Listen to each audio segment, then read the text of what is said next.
Hay historias de guerra que van más allá de las balas y las bombas. A veces, el arma más devastadora es la que no se ve.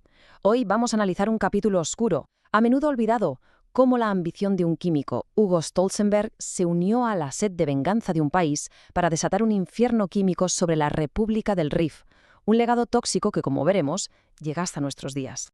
Fijaos en esta frase. Esto no es la típica declaración de un estratega militar.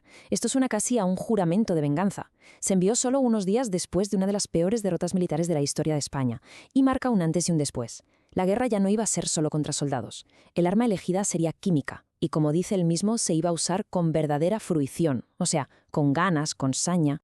Entonces, ¿por qué? ¿Cómo se llega a tomar una decisión tan extrema? Bueno, para entenderlo, tenemos que ir al origen de esa sed de venganza. Y ese origen tiene un nombre: el desastre de Anual. Una humillación militar tan profunda que para algunos exigía una respuesta sin precedentes. Es que las cifras hablan por sí solas. Esto no fue simplemente una batalla perdida, fue un colapso total. Hablamos de más de 10.000, quizá 13.000 bajas españolas frente a menos de 1.000 del lado rifeño. La diferencia es brutal. Esto no fue solo una catástrofe militar, fue una herida directa al orgullo nacional, una que pedía a gritos una venganza igual de desproporcionada. Vale, España tenía el motivo, esa sed de venganza, pero le faltaba el arma. Y aquí es donde entra en escena el personaje clave de esta historia, Hugo Stolzenberg, un químico alemán brillante, sí, pero sin ningún tipo de escrúpulo a la hora de convertir el veneno en un negocio muy lucrativo. Ojo, que Stolzenberg no era un químico cualquiera, había sido colaborador de Fritz Haber, nada menos que el padre de la guerra química, y operaba totalmente al margen de la ley, en la sombra del Tratado de Versalles, que prohibía a Alemania fabricar estas armas.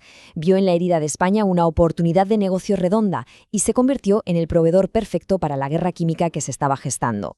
Y todo fue rapidísimo, a una velocidad de vértigo. En 1921, justo después de la derrota, empiezan los contactos secretos. Para 1922 ya se está construyendo una fábrica de armas químicas cerca de Madrid. Y en 1923, apenas 2 años después de Anual, los primeros cargamentos de gas mostaza ya están llegando al norte de África. Stolzenberg no solo vendió veneno, vendió una solución completa, un proyecto llave en mano para la guerra química. Con el veneno ya en su poder, la estrategia se puso en marcha. Y lo que pasó en el Rif no fue solo el uso de gases tóxicos, fue algo peor: la combinación de la aviación, un arma relativamente nueva, con las armas químicas.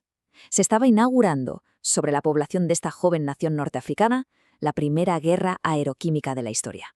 Y es que aquí lo importante es entender cómo funcionan estas armas. No están hechas para neutralizar a un soldado en el campo de batalla. La hiperita, el gas mostaza, es un agente que contamina el suelo, el agua, todo, durante semanas. Provoca unas quemaduras químicas terribles. Los agentes asfixiantes, como el fosgeno, te ahogan literalmente desde dentro. Era un arsenal diseñado para infligir un sufrimiento prolongado y, sobre todo, para aterrorizar. A ver, que quede claro, el objetivo aquí no era militar, era quebrar por completo a una sociedad. No se atacaban trincheras, se atacaba la vida cotidiana. Se bombardeaban mercados llenos de gente, los zocos. Se envenenaban los ríos y las fuentes para que nadie pudiera beber. Se destruían las cosechas y el ganado para provocar hambrunas. Era un ataque sistemático contra la población civil, ancianos, mujeres, niños. El objetivo era hacer imposible la vida en el Rif. Y esto es fundamental para entender la gravedad del asunto. Estos ataques no iban dirigidos contra una provincia rebelde. La República del Rif era un estado soberano, una nación independiente en el norte de África que luchaba por su propia existencia.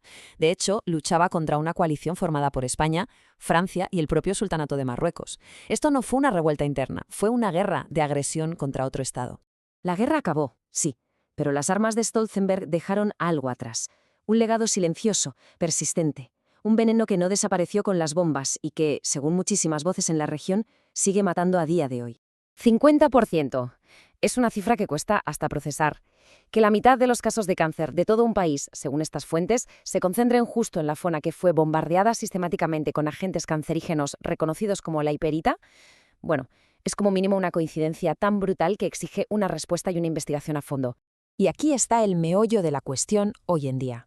Por un lado, tenemos una evidencia circunstancial que parece abrumadora, esas tasas de cáncer altísimas, los testimonios de la gente y el hecho de que el gas mostaza es un cancerígeno conocido.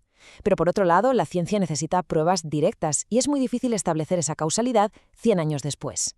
El resultado es un punto muerto, un limbo en el que la herida, sin una verdad científica, no puede empezar a sanar. Pero es que al problema científico se le suma el político, que es un auténtico muro de silencio.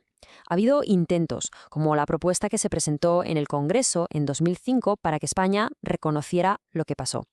¿El resultado? Rechazada de forma aplastante. Así que el legado de Hugo Stolzenberg no es solo el veneno que sigue en la tierra del Rif, sino también un silencio oficial que dura ya un siglo. Al final, la historia de esta guerra química contra la República del Rif es mucho más que un relato militar.